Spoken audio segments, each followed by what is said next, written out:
Mr. President, it's a pleasure to welcome you to Chequers. This historic second state visit is a moment to celebrate the unique bond between our two countries. But today we've gone far beyond that. We've renewed the special relationship for a new era. The United Kingdom and the United States stand together today as first partners on defence, first partners in trade with the groundbreaking deal we struck in May, and now with the new agreement that we've just signed this afternoon. We're confirming our status as the first partners in science and technology, ready to define this century together, just as we did the last. This tech partnership has the power to change lives. It's our chance to ensure that technologies like AI, quantum, and others amplify human potential, solve problems, cure diseases, make us richer and freer, strengthen the cause of democracy, not tyranny. This is the territory on which the future will be won. So this partnership today is a signal of our determination to win this race together and to ensure it brings real benefits in jobs, in growth, in lower bills, to put more hard-earned cash in people's pockets at the end of each month. That's what we're determined to deliver. And we're bringing businesses with us. We've just come from a fantastic meeting with business leaders where we set out this vision. They have responded with new deals and investment, breaking every record that we have. £250 billion flowing both ways across the Atlantic. That is a record. Expected to create 15,000 jobs here in the United Kingdom. High-skilled jobs in cutting-edge sectors where people can build careers for the long term, changing lives in communities up and down our country. And look, while we shape this bond for a new era, the fundamentals have not changed. Security remains the cornerstone of this special relationship. We have the deepest, most advanced defence relationship in the world. Our warriors train together and they fight together. Our industries build together. Everything from fast jets to the new AUKUS-class submarines. So now, as we drive up defence spending, we're going to sweep away the barriers to working together on new defence technologies so we can stay ahead of our adversaries. We're united in defence and security, yes, absolutely. But we're also united in the pursuit of peace. We are working together to end the humanitarian catastrophe in the Middle East, get the aid in, free the hostages, and ultimately bring Israel and the region back towards a comprehensive plan which can deliver peace and security for Israelis and Palestinians alike. We're also working together to end the killing in Ukraine. In recent days, Putin has shown his true face, mounting the biggest attacks since the invasion began, with yet more bloodshed, yet more innocents killed, and unprecedented violations of NATO airspace. These are not the actions of someone who wants peace. So we've discussed today how we can build our defences further, support Ukraine, and decisively increase the pressure on Putin to get him to agree a peace deal that will last. And President Trump, you have led the way, and we will continue to stand and work together for security and for peace. Mr. President, next year we'll celebrate the 250th anniversary of the United States. We've come on a long journey together since 1776. But it's no exaggeration to say that the partnership our two nations have built has shaped the world from the beaches of Normandy to the founding of NATO, to the creation of technologies that have revolutionised our lives. Time and time again, it is British and American men and women side by side, changing the path of history and turning it towards our values, towards freedom, democracy, and the rule of law. In Britain, we take huge pride in that. And let's be clear, this relationship is not just about history, it's about the future. It's about the benefits it delivers now and for decades to come, to make our people safer and better off. We've shown today that we're delivering those benefits, improving people's lives. So we will go into that anniversary year more optimistic than ever and more confident than ever about our two great nations and what they can achieve side by side. Thank you. And it is now my pleasure to give the floor to Mr. President. Thank you. Thank you very much. Prime Minister Starmer, Melania and I are tremendously thankful for the wonderful hospitality that you and Lady Starmer have extended today at Chequers. Quite the place, I must say, quite the place. And we're grateful beyond words for the spectacular honor of the state visit yesterday at Windsor Castle, hosted by His Majesty King Charles III and Her Majesty Queen Camilla. These are two fantastic people. We will never forget it.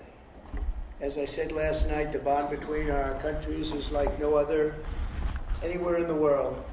The United States and the United Kingdom have done more good on this planet than any two nations in human history. That is thanks in large part to the traditions of British liberty, which grew up on these isles, these beautiful, magnificent isles, and were carried by our ancestors to the New World.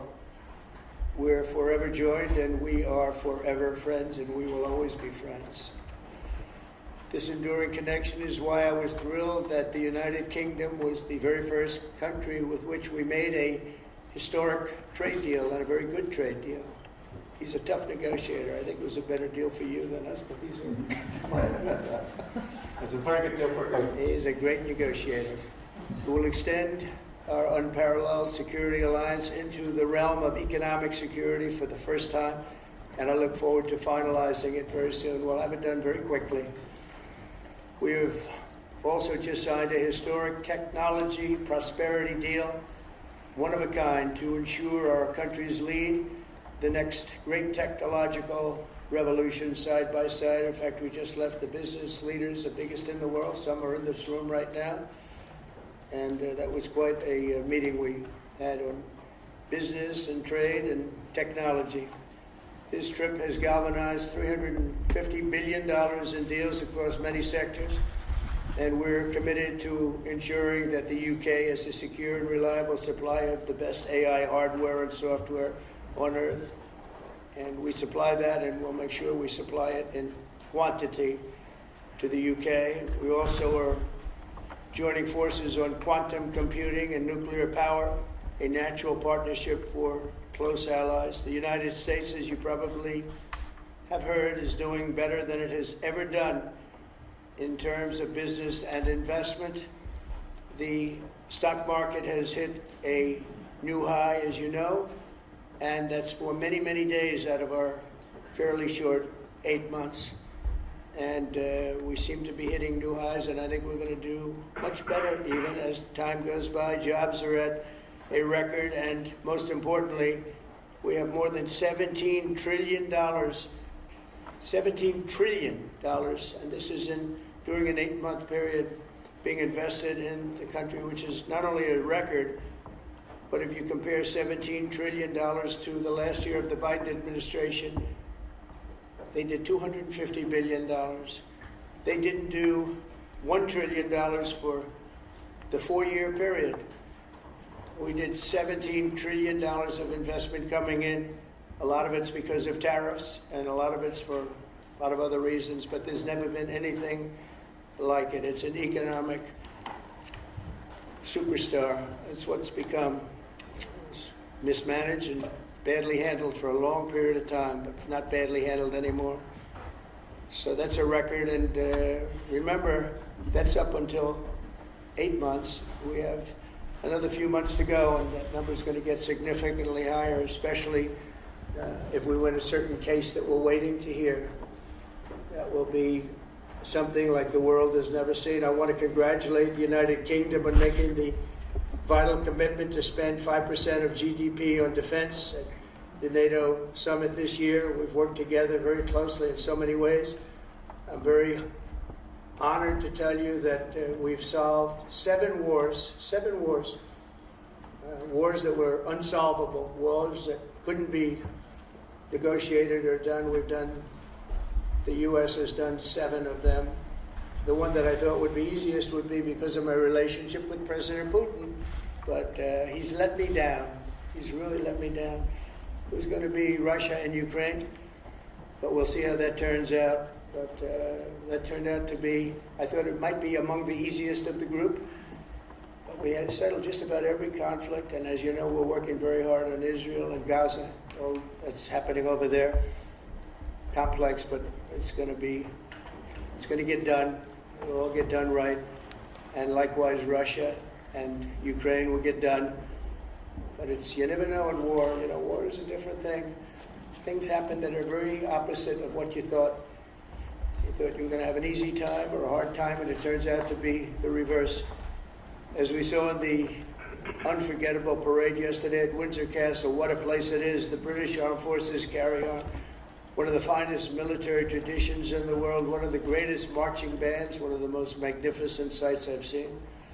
I know that our service members look forward, and we do look so forward to working even more closely with yours as you push toward that 5% goal. And I think, Mr. Prime Minister, you're just about there. You're going to be there very quickly, along with a lot of other great countries.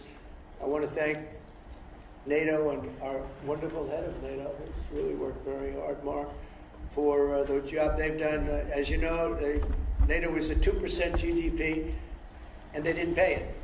Now they're at 5%, then they pay it. And we appreciate that. And we're sending a lot of weapons to NATO. NATO is paying for those weapons in full. But we're sending them, and we're doing a great job at getting them what they need. And we appreciate the fact that they're taking care of it, because the United States is into that war for $350 billion. And just really very sad. Just got out of control. They didn't know what they were doing. But over the generations, British and American warriors have shed their blood side by side in defense of liberty and freedom. And that's why it's so imperative that the United States and the United Kingdom stand together for these fundamental rights and values of the English-speaking world. And we've always stood together, and we will continue to. Just last week, a great American, Charlie Kirk, was heinously assassinated for speaking his mind. He was a great young man, incredible future. Some people said he might be president someday. I told him, I said, Charlie, I think you have a good shot someday at being president. And he just wanted to take care of youth. He loved youth. I've never seen anybody relate to youth like Charlie, and they related to him, and they're devastated. But I appreciate the many British citizens who have offered their condolences. And again, Charlie was a great person. We'll be going out to a service on Sunday. I'll be leaving with some of the people in this room just to celebrate Charlie and all that he's done. So incredible. Never seen anything like it. But I hope that together our nations can lead a movement to defend the glorious traditions of freedom on both sides of the Atlantic. There could be no greater tribute to the immortal bonds of affection and loyalty that unite the British and the American people for all of time. We have a relationship like no other. It will always be that way. We will always be united. We'll always be together. And I just want to thank you, Mr. Prime Minister, for the great job I think you're doing. Thank you very much.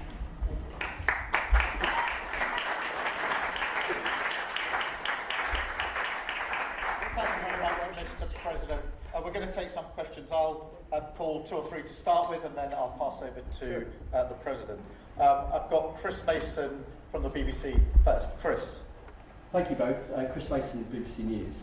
Mr. President, the UK is expected to recognise a Palestinian state in the coming days as the killing in Gaza continues. It often seems that you're the only person that Israel will listen to. What more can you say to them to tell them to stop? And why is the UK's position on a Palestinian state, in your view, wrong? And Prime Minister, what will the recognition of a Palestinian state actually achieve? Is it not just gesture politics to appease people in your own party?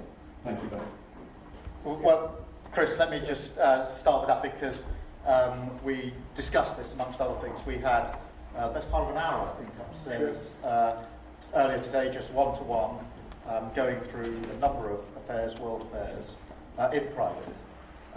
And we absolutely agree on the need for peace and a roadmap, because the situation in Gaza is intolerable. The hostages are being held for a very, very long time, and they must be freed. And we need aid to get into Gaza at speed. And so it's within that context of a plan for peace, which we're working hard on, which not only did we discuss this morning, but our two teams have been working together on, the question of recognition needs to be seen. And so it's part of that overall package which hopefully takes us from the appalling situation we're in now to the outcome of a safe and secure Israel, which we do not have, and a viable Palestinian state. Thank you.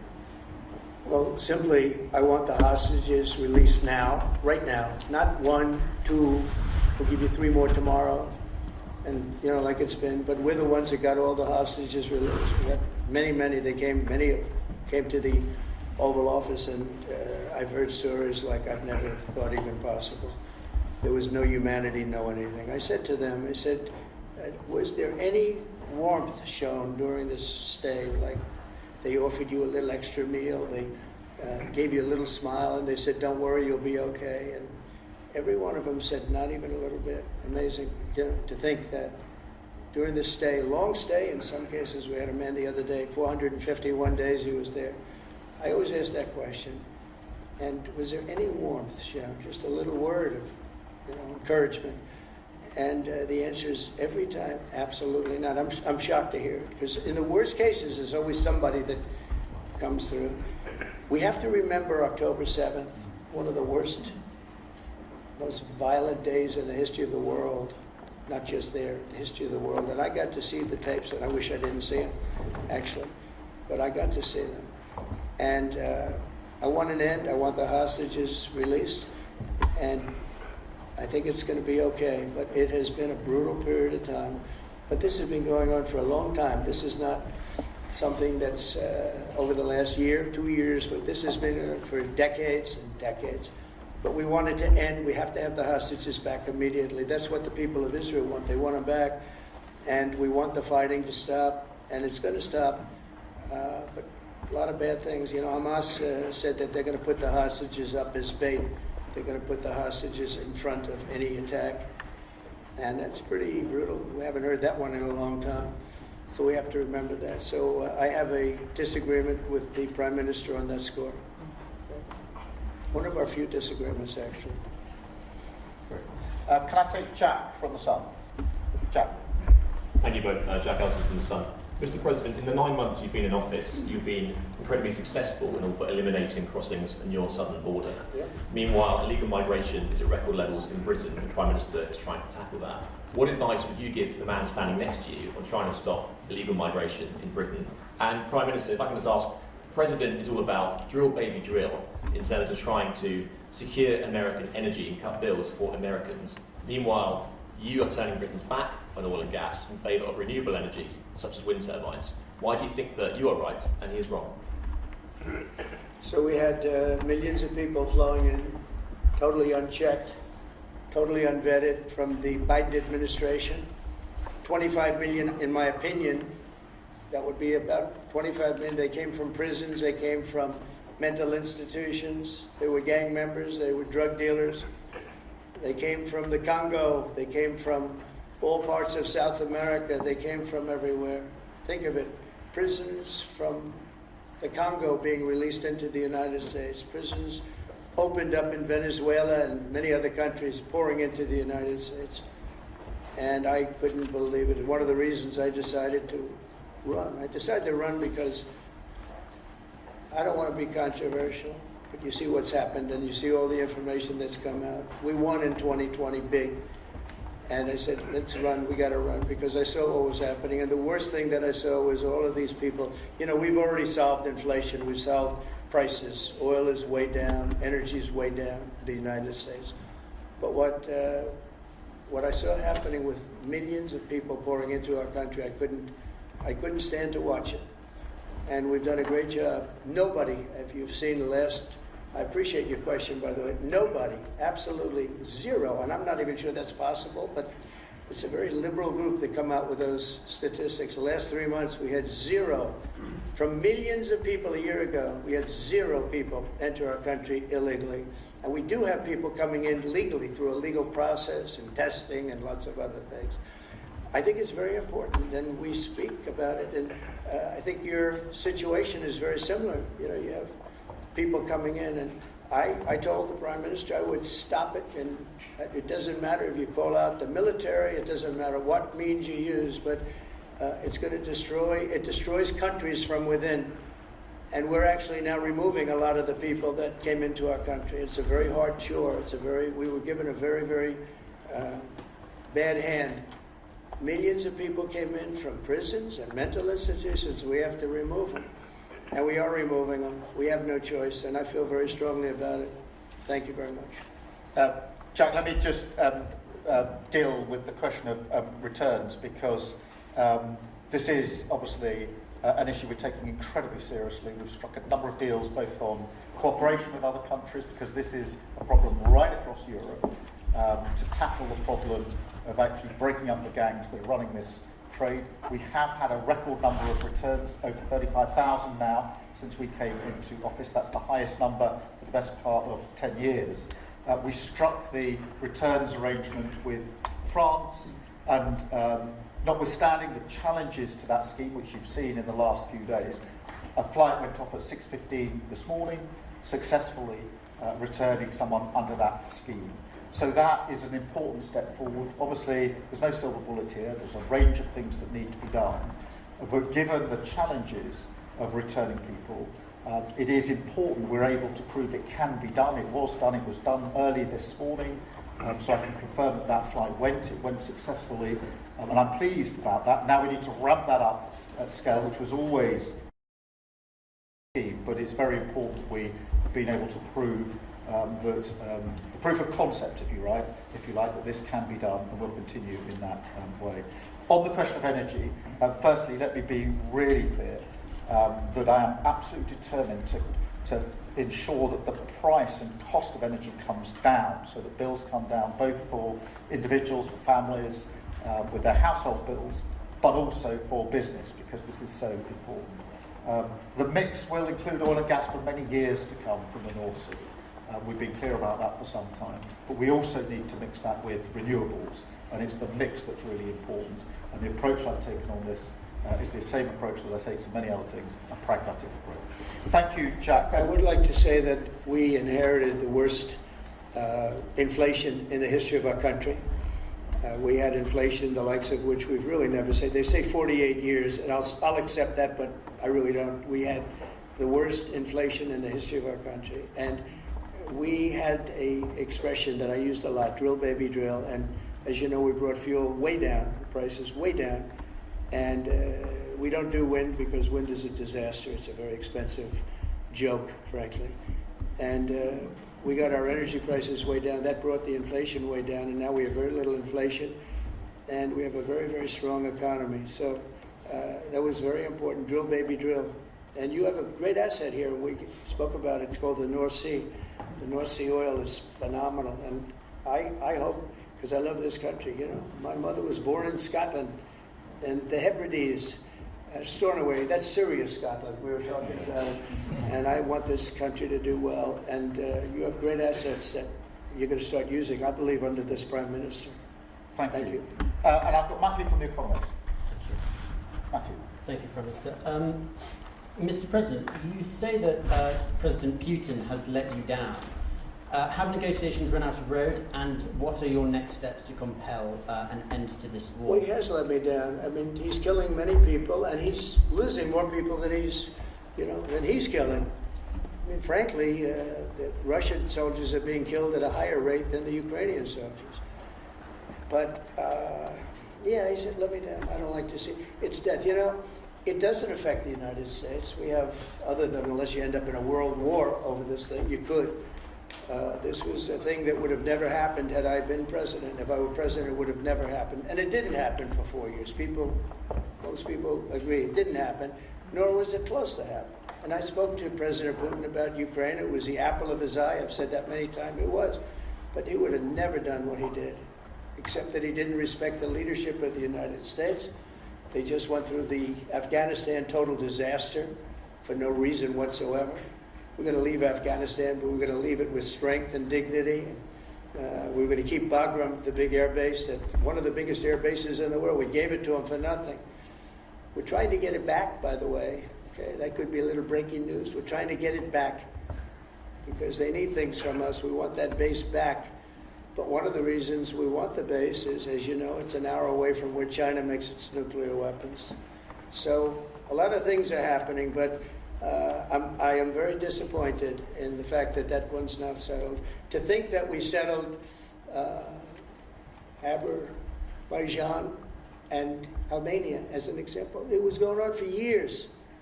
It was never going to be settled. If you remember, the prime minister and the presidents, they were there for many years. They said, when they were in my office, we settled. And they started off at both sides of the Oval Office, so far away. I didn't know you could be so far away. And as we were together for an hour, and they kept getting closer, closer. And by the time we finished, we all hugged each other. And one said, I've been in this position for 22 years, and all I've done is kill their people. The other was there for 7 years, and all he did was kill their people. And we got it settled. And we did others, as you know. The Congo, we settled the Congo with Rwanda.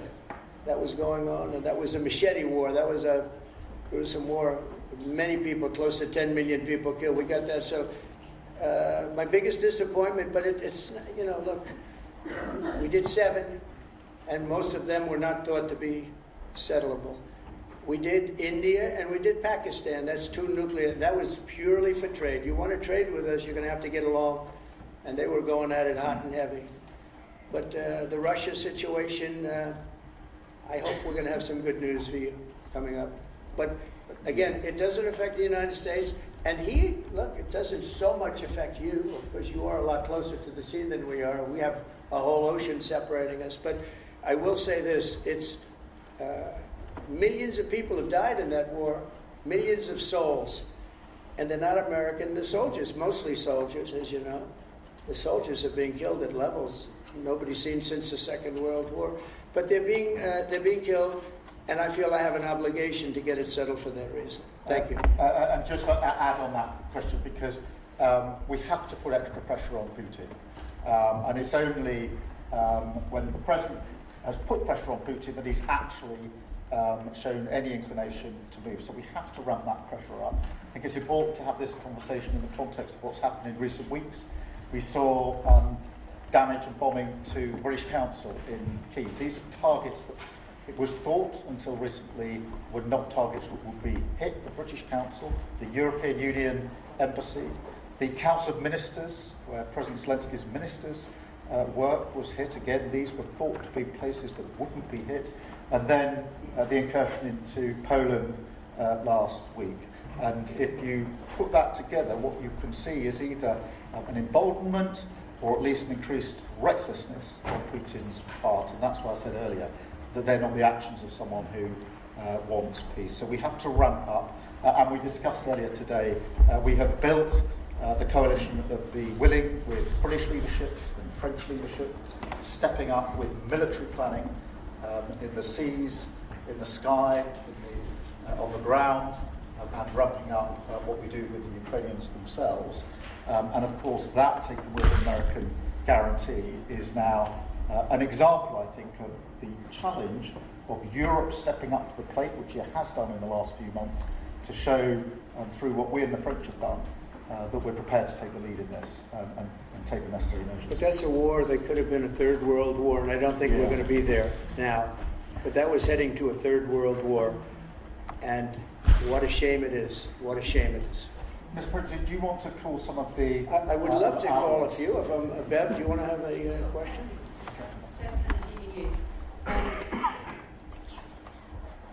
Having been in DC for a few weeks, it's really interesting to see how you run the country as a proud Christian leader. And it really begs the question to the Prime Minister, if you don't mind, are we still a Christian country? But also... when you say we, are you talking here or...? Here. The Here? UK. I'm still British. I'm I'd rather American. have I'm still that British. question. But also... I can't give you that answer. No, that's for the Prime Minister. But also, despite what we talked about in Scotland a few weeks ago, we still have 12,000 people a year here being arrested for social media posts, for free speech violations. Does that not remain an important area that there is still a lot of disagreement on? I'd like to have you answer that. Yeah, look, I mean, in terms of a Christian country, I was Christian. So, that is, my church has been all my life. And we are, that is wired into our informal constitution. Of course, we celebrate many other faiths as well, and I'm really proud that we're able to do so as a country. And on free speech, that has long lived in this country, free speech. It's one of the founding values of the United Kingdom, and we protect it jealously and fiercely, and always will. We will bear down on any limits on free speech. I draw a limit between free speech and the speech of those that want to peddle paedophilia and suicide social media to children, and therefore I'm all for free speech. I'm also protecting children from things that will harm them, paedophiles, those that peddle suicide, which has a terrible consequence for individual, particularly teenagers. And so that's the balance we strike. But we have had freedom of speech in this country for a very long time, and we will always protect it. Thank you. Thank you very much. Brian, please. Thank you. Prime Minister, it's good to see you again. You have a beautiful country. Thanks for having us. Thank you. Two questions. One, just recently, President Trump labeled Antifa domestic terrorists. Would you consider doing something like that in your country? Well, we obviously will take decisions for ourselves. I don't want to comment on the decisions of the President, but we take our decisions ourselves.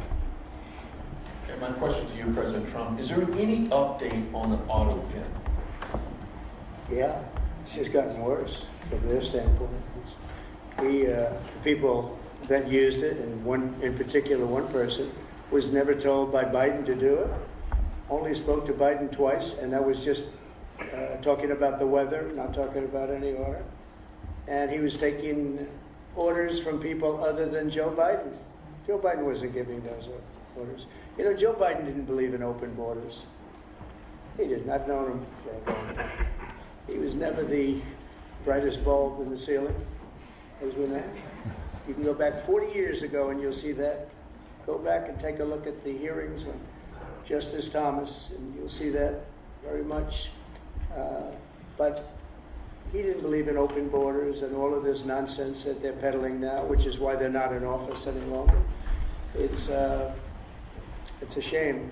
The auto pen was illegal. It was illegally used. He never gave the orders. He never told them what to do. And I guess the only one he signed, or one of the few he signed, was the pardon for his son. But you had the congressman who, when they got the information, they found out they were guilty. And they deleted and destroyed all information, everything. You couldn't get any of it. They found out that Nancy Pelosi actually was offered the 10,000 soldiers and she turned them down. They found out many things that were very bad. So they deleted and destroyed all information. You talk about freedom of the press and freedom of speech. How about that one? And there's not a thing. This is after a year and a half of hearings. They destroyed everything.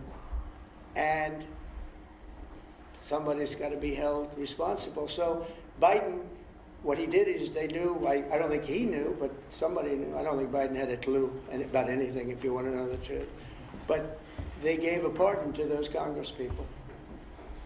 They gave a pardon. Those people are so guilty. They gave a pardon. But Biden didn't know about it. The people, whether it's Lisa or any of those people in there that really ran it. I know them all. And they're sick people, they're smart people, they're very smart, they're probably brilliant, but they're sick in ideology. And they were running the auto pen, and it was totally illegal what he did. And I hope it's going to be so adjudged. Okay? Let's see. Peter, go ahead. Thank you, President Trump. In the deal that you're working on for the Chinese to sell TikTok to an American buyer, are the Americans going to have to come up with their own algorithm, or are they going to continue to use the successful but addictive Chinese algorithm? So what we're doing, and we're speaking to President Xi on Friday to see if we can finalize something on TikTok, because there is tremendous value, and I hate to give away value, but I like TikTok. It helped get me elected. In fact, Charlie said, "Sir, you ought to get on TikTok. You'd be great." I said, "Really? Tell me about TikTok." And we, as you know, we did unbelievably well with youth, like at a level that no Republican has ever even dreamt of. And in what, look, I think we won it for a lot of reasons, but that was a reason we won the election by such a big number. TikTok has tremendous value. The United States has that value in its hand because we're the ones that have to approve it. I specifically get the right to approve it. The people that are investing in it are among the greatest investors in the world, the biggest, the richest, and they'll do a great job. And we're doing it in conjunction with China. But we are getting, the United States is getting a tremendous fee plus, I call it a fee plus, for just making the deal. And I don't want to throw that out the window. I can say this, that you'll have a lot of very unhappy youth.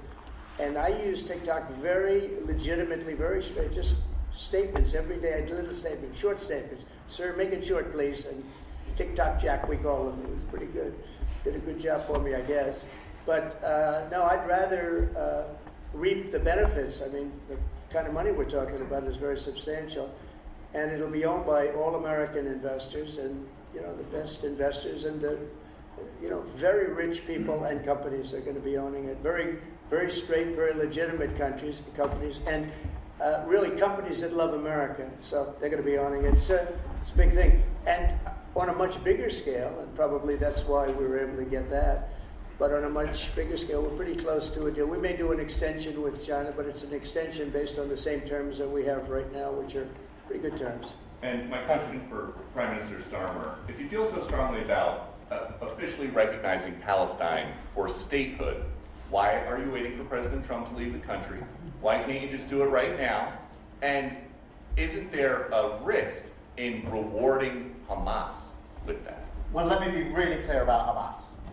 They're a terrorist organisation who can have no part in any future governance in Palestine. And what happened on October the 7th was the worst attack since the Holocaust. We have extended family in Israel. I understand firsthand the psychological impact that had across Israel. So I know exactly where I stand in relation to Hamas. Hamas, of course, don't want a two-state solution. They don't want peace. They don't want a ceasefire. I'm very clear where I stand on that. On the question of recognition, I made my position clear at the end of July as to the timing, which has got nothing to do with this state visit. And I've discussed it with the President, as you would expect amongst two leaders who respect each other and like each other and want to bring about a better solution in the best way that we can. Thank you so much. Can I go back then to Robert of ITV? Robert Person, ITV. Mr. President, you alone in the whole world have the power to persuade Prime Minister Netanyahu to stop the demolition of Gaza City, to stop the starvation of Palestine, and to stop the killing of civilians. If not now, when will you exercise that power and tell him to stop? Sure. And then for both of you, but you do understand about October 7th. I've got, So believe me, I understand. One of the worst days in the history of humanity. What happened? I have seen the tapes. Babies, they're 4 months old, just chopped up to pieces. And you've seen the tapes, and I've seen the tapes. You're a professional, and so am I. And people forget about October 7th. I can't forget about it. So I want it to end, but I want the hostages back. I don't want the hostages used as human shields, which is what Hamas is threatening to do. But as soon as they're back, that's the moment you will tell Netanyahu Well, to stop. it would certainly help, but I have to have the hostages back. And I don't want them back piecemeal, as I said before. I want them back.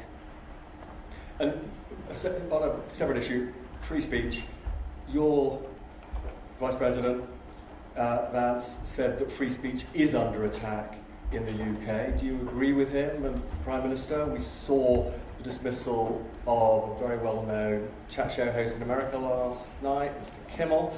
Is free speech more under attack in Britain or America? Well, Jimmy Kimmel was fired because he had bad ratings more than anything else, and he said a horrible thing about a great gentleman known as Charlie Kirk. And Jimmy Kimmel is not a talented person. He had very bad ratings, and they should have fired him a long time ago. So, you can call that free speech or not. He was fired for lack of talent. Please go ahead. Yeah, I mean, firstly, on the question of Charlie Kirk, can I just express how shocking that is, I think, to everybody who believes in free speech and in democracy, it sent shockwaves through the world. And I know that he was a friend of the president, and I reached out straight away to the president because I understood how impactful it would be on him and his family. And we all need to be absolutely clear about that. Whatever our political views, it is shocking and is to be condemned. On free speech, not much to add to the answer I gave earlier. This country's had free speech for a very, very long time. It is part of who we are as a country, and it is the values that we fought for. We fought for it during the Second World War alongside each other. So we need no reminding of the importance of free speech in this country. Thank you, Robert. And I go to Beth for the final question, please. Beth. Thank you so much. Sky. Thank you, Beth Rigby, Sky News. Thank you, Prime Minister. If I could start with you. Prime Minister, President Trump has said he's ready to impose major sanctions on Russia if NATO countries stop purchasing Russian oil. He's got a point, hasn't he? Is that what you now believe is needed to bring Putin properly to the table? And what's your message to the President on US sanctions? And Mr. President, if I may, the King praised your personal commitment last night to finding solutions to the world's most intractable conflicts. You have invested much of your time and effort in Ukraine, but even as you seek to broker a deal, President Putin is escalating the war, he's firing drones into NATO airspace. You say he has let you down. Was it a mistake to invite him to Alaska? Do you regret it? No. And is it time to squeeze him, sir, and scare him and impose sanctions? And finally, if I may, the elephant in the room, Lord Mandelson, he is no longer the ambassador. Do you have some sympathy with him that he lost his job over historic links to Jeffrey Epstein? Thank you very much. I don't know him, actually. I had heard that, and I think maybe the Prime Minister would be better speaking of that. That was a choice that he made, and I don't know. What is your answer to that? Well, I mean, it's very straightforward. Some information came to light last week which wasn't available when he was appointed, and I made a decision about it, and that's very clear. On the question of the pressure on Putin and on Russia, which is obviously really important. Look, I think it is a challenge to Europe. There are a number of European countries which are too reliant on energy from Russia. The UK actually, obviously, has almost got nothing at all, but we do need to bear down and work with our European counterparts here. There are one or two countries, I think, that do need to look again at the question of energy. There's no one silver bullet here. We do have to have a wider suite of sanctions, which we've put in place a number of times, working across Europe and with the United States. And of course, we must, and we are, making sure that Ukraine is in the strongest position now, because one of my long concerns here has been that whilst we talk about a ceasefire, and we all want a ceasefire, and we talk about what might happen after a ceasefire, we mustn't forget that Ukraine needs our support now, and we've said we stand with Ukraine from the start to finish, and that means we must continue to supply them with what they need in order to fight this war, which of course resulted from and is a result of Russian aggression. We have particularly done the sort of leadership role in the coalition of the willing, so that if there is a ceasefire and if there is a deal, and I do hope there is, that is then lasting and not then broken, because given previous history, I don't trust Putin. Thank you. Very simply, if the price of oil comes down, Putin's going to drop out. He's going to have no choice. He's going to drop out of that war. And when I found out that the European nations were buying oil from Russia, and as you know, I'm very close to India. I'm very close to the Prime Minister of India. I spoke to him the other day, wished him a happy birthday. We have a very good relationship. He put out a beautiful statement too. We have, but I said, I sanctioned them. China is paying a very large tariff right now to the United States, but I'm willing to do other things, but not when the people that I'm fighting for are buying oil from Russia. If the oil price comes down, very simply, Russia will settle. And the oil price is way down. We got it way down. We're drilling and we produce more oil than anybody else in the world. We're doing a lot. But I was disappointed to see that, and the Prime Minister was disappointed to see that. And it wasn't him, it was other countries. And you can't do that. You can't do that. You can't. That's not playing fair with the United States, and we can't have that. Thank you. Thank you very much indeed. Thank you.